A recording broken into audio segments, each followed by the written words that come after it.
Today on Project Overlander, I'm going to upgrade something for my elbow. What's happening, Panda Nation? Peter Von Panda out here with my 2006 Jeep Commander. This is Project Overlander, turning it into a rig that I can take camping, see the great outdoors, just be by myself and forget that I live in civilized society. Walk around naked, eat junk food, swim in crystal clear lakes, and just cover my body in leeches.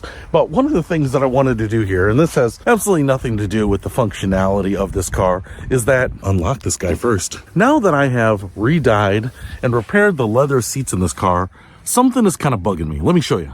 What's kind of bugging me is these seats look pretty good. They're a nice place to be. But on the Jeep Commanders, from 06 to 2010, I think the first years had this softer touch. It's still a hard plastic. It's not as hard as this, which is just sounds like eggshells, but this is a softer rubber, and it was just the same material that they made the dashboard and the door panels out of. And it wasn't really until 2007 or 8, I think, that they actually started wrapping this in leather. They really just padded it and put some leather over it to match the seats here, but it was kind of one of those subtle things that I thought looked pretty nice. That kind of added a little bit of luxury to the car, treated your elbow, that elbow right there, to a little bit of luxury that your bum is getting over here. So you can actually take this piece off here, this cover, and take it to your upholsterer and line it. There are some individuals on Etsy that make a leather cover for that. I don't know if they'll do it in every color, but I just went on eBay and actually found that someone had pulled the brown leather armrest cover or center console cover off of a broken Jeep and put it up there for $30. So I was like, you know what? Why not treat myself? This one is looking a little ragged. It's got some pretty deep scratches, some scuffs. It's pretty stained up. Instead of trying to restore that, I might just go ahead and replace that. Not reduce, reuse, recycle, but spend, replace, and enjoy. So the first thing we have to do is get this one off. And as I look at it, there's really two pieces to this. And I'm not actually sure that I'm going to be able to do the second piece. But this hinge looks pretty standard. And it looks like there are 4 Torx screws right there. Not tamper-proof, but just Torx. And it looks like we have a couple of little dots right there, little index points. So kind of helps you center that in there. But I think we just need to take those off. Up here is where it worries me a little bit. There's this little mesh pocket. And these are also, I think, the same size Torx screws.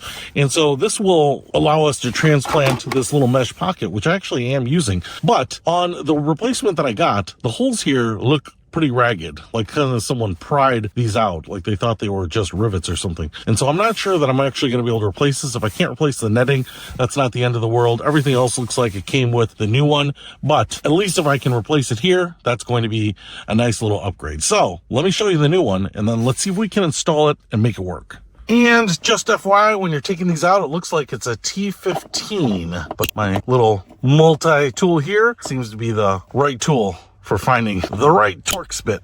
So got the old cover off, and I have the new cover, or the new to me cover here. It's got just some little spots where, you know, it's been abused in a car for years, probably. But as opposed to just wrapping this in leather, I love the fact that it's stitched here. It certainly looks like it's just wrapping the stock console. In fact, in the back, you can see where it's stapled down to the back. Okay, so these look about the same. Should be pretty easy swap.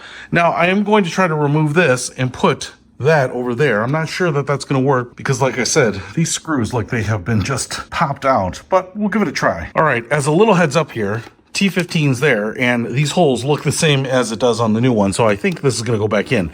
The issue here is that there's this elastic bungee that holds the bottom in, and they basically kind of use like a double-ended shoelace type of grommet to hold it in. So they just kind of feed it in and then it won't come out. So what I think I have to do is I have to take off these last 2 screws here to lift this whole panel off to get this netting off. So a little more work than I thought. All right, woo, got that sucker out. Now these just go back in. You can see how these just splay out. They're basically like a double-ended thing. So you're just gonna snake them in, push it in, and then they won't come out very easily, if at all. So now we're just going to reverse everything, screw this back in, screw it into the car, and then see if my elbow says ooh and ah as it rests on rich Corinthian leather. All right, went ahead and put it in, tightened everything down. Now, moment of truth, I got to see if it closes and latches and if it matches. So closing, latches, and opens again. So that's pretty nice. And doesn't match. Ooh. Yes, that is a nice match. Feels leathery or vinylish, or exactly what my upper lip feels like after I wax my stash, and feels a whole lot more comfortable than that hard synthetic rubber or whatever they use on the normal armrest. So is this an easy upgrade that you can do at home with simple Torx tools? You bet. It's a simple 30-minute upgrade. Don't need any special skills to do it. And if you can find the part on eBay or something like that, it's an easy way to just do a quick swap. Or if you have your existing armrest and you're good with leather or fabric, or you do upholstery work, or you're good with a can of spray glue and some scissors, you could probably upgrade this thing on your own. But in my case, I'm not any of those things. So I am really happy with being able to do this. It kind of just ties the car together a little bit more. It doesn't make that center console look like an afterthought. It makes it look like Chrysler put some effort into unifying the whole interior here. So if you want to do this at home, I'll put links to what you need in the description below. Peter Von Panda, out.